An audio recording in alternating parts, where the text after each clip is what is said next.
والصلاة والسلام على من لا نبي بعده أما بعد فأعوذ بالله السميع العليم من الشيطان الرجيم بسم الله الرحمن الرحيم قال الله عز وجل أفحسبتم أنما خلقناكم عبثا وأنكم إلينا لا ترجعون۔ محترم سامعین، آپ حضرات کے سامنے اللہ رب العالمین کی مقدس کتاب قرآن مجید کی سورۃ المومنون سے ایک آیت نمبر 116 تلاوت کی گئی۔ اللہ رب العزت نے اس آیت کریمہ کے ذریعے سے تمام انسانوں سے مخاطب ہو کر کے ایک سوال کیا ہے، اور اس سوال کا جواب تقریباً تمام انسانوں کو اپنے اپنے اعتبار سے معلوم ہے، لیکن جو اہل ایمان ہیں، جو مومن ہیں، ان کو اس سوال کا کیا جواب دینا ہے، یا ان کے پاس اس سوال کا کیا جواب ہونا چاہیے، یہ بھی اللہ رب العالمین نے بتایا ہے۔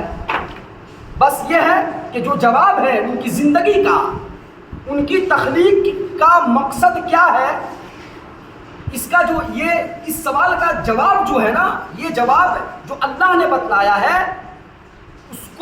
اس جواب کو اہل ایمان کو چاہیے کہ اس کو یاد رکھیں اور اس جواب کے اعتبار سے اپنی زندگی کو گزاریں اور اپنی زندگی بسر کریں۔ جواب کیا ہے؟ اسی سورہ کی اس کی اگلی جو آیت ہے، آیت نمبر 15 یہ ہے، 16 میں اللہ رب العالمین کا فرمان ہے وَمَا خَلَقْتُ الْجِنَّ وَالْإِنسَ إِلَّا لِيَعْبُدُونِ، کہ ہم نے جناتوں اور انسانوں کو صرف اپنی عبادت کے واسطے پیدا کیا ہے۔ سوال کیا تھا؟ پہلے آئیے سوال سن لیتے ہیں۔ اللہ کا کیا فرمان ہے؟ أَفَحَسِبْتُمْ أَنَّمَا خَلَقْنَاكُمْ عَبَثًا وَأَنَّكُمْ إِلَيْنَا لَا تُرْجَعُونَ۔ اے لوگوں، کیا تم نے یہ سمجھ رکھا ہے کہ ہم نے تمہیں ایسے ہی یا یوں ہی پیدا کیا ہے؟ ہم نے تمہیں بس یوں ہی دنیا کے اندر بھیج دیا؟ تمہاری تخلیق اور تمہاری پیدائش کے پیچھے، تمہارے دنیا میں جانے اور بھیجنے کے پیچھے کیا میرا کوئی مقصد نہیں ہے؟ تب اللہ تبارک و تعالیٰ نے کہا وَمَا خَلَقْتُ الْجِنَّ وَالْإِنسَ إِلَّا لِيَعْبُدُونِ۔ یاد رکھو، ہم تمہیں کس ٹاسک اور کس ذمہ داری اور کس کام کے تحت دنیا کے اندر بھیج رہے ہیں، دنیا میں برپا کر رہے ہیں۔ تمہارا کام یہ ہے کہ میری عبادت کرنا۔ یاد رکھو، تمہارا ٹاسک یہ ہے کہ تم میری عبادت کرنا۔ گویا کہ مسلمان اور مومن کا یہ کام ہوا، یہ اس کا جواب ہوا، اس کی زندگی کا یہ جواب ہے، اس کی تخلیق کا یہ جواب ہوا کہ وہ دنیا کے اندر کیوں آیا؟ عبادت کے لیے آیا۔ اب جب بھی وہ زندگی بسر کرے تو اس جواب کو مد نظر رکھ کر کے اور یاد کرتے ہوئے اپنی زندگی بسر کرے کہ کیا میرا کوئی بھی اٹھایا ہوا قدم یا میرا کوئی بھی کیا ہوا کام، کیا ہوا عمل، کیا یہ عبادت ہے؟ کیا یہ عبادت کے زمرے میں آئے گا؟ کیا اسے عبادت کہا جائے گا یا نہیں؟ بہرحال یہ ہماری اور آپ کی ذمہ داری ہے۔ اصل میں ان دونوں باتوں سے، سوال اور جواب سے جو بات کھل کر کے سامنے آئی وہ یہ کہ ہماری زندگی کا مقصد عبادت ہے۔ ہمیں ہر وقت اس بات کا پاس و لحاظ رکھنا چاہیے۔ دو نعمتیں ہیں، حضرت عبداللہ ابن عباس رضی اللہ تعالی عنہما کہتے ہیں کہ اللہ کے نبی صلی اللہ علیہ وسلم نے ارشاد فرمایا کہ نعمتان مغبون فیہما کثیر من الناس الصحۃ والفراغ، کہ دو نعمتیں ایسی ہیں کہ جس کے بارے میں اکثر لوگ گھاٹے اور نقصان کے شکار ہیں۔ دو نعمتیں انسان کو ایسی ملی ہوئی ہیں جن نعمتوں کے تعلق سے اکثر لوگ، زیادہ تر لوگ نقصان اور گھاٹے کا شکار ہیں۔ مطلب ہے ان نعمتوں کا مس یوز کرتے ہیں، کما حقہ، اس نعمت کا استعمال نہیں کرتے ہیں۔ گویا کہ اللہ کی ایک اتنی بڑی نعمت ہے، اس نعمت کی وہ ناقدری کرتے ہیں۔ کون کون نعمت ہے؟ الصحہ، پہلی نعمت کیا ہے؟ صحت اور تندرستی۔ صحت اور تندرستی، جب صحت اور تندرستی رہتی ہے تب ہم سوچتے ہیں کہ بعد میں یہ کر لیں گے، ابھی ہمارے پاس وقت ہے۔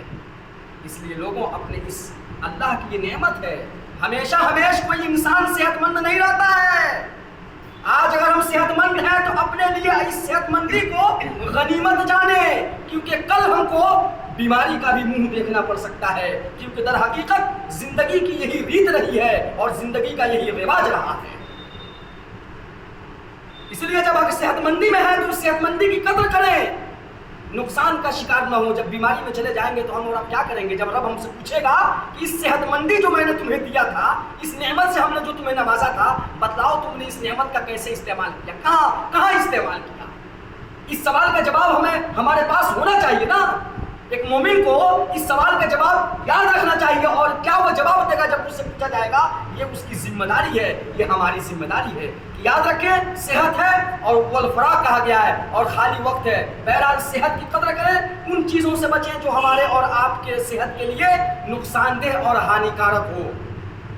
ان چیزوں میں سے چاہے وہ روحانی ہو، ان چیزوں میں سے جو چیزیں نقصان پہنچا سکتی ہیں صحت کو، تو چاہے وہ ایمان کے اعتبار سے ہو، چاہے وہ عمل صالح کے اعتبار سے ہو۔ اب دیکھ لیجئے دنیاوی اعتبار سے جو ہمارے بظاہر جس کو کہا جاتا ہے جسمانی یا روحانی، دونوں اعتبار سے صحت مندی مطلوب ہے مومن کو۔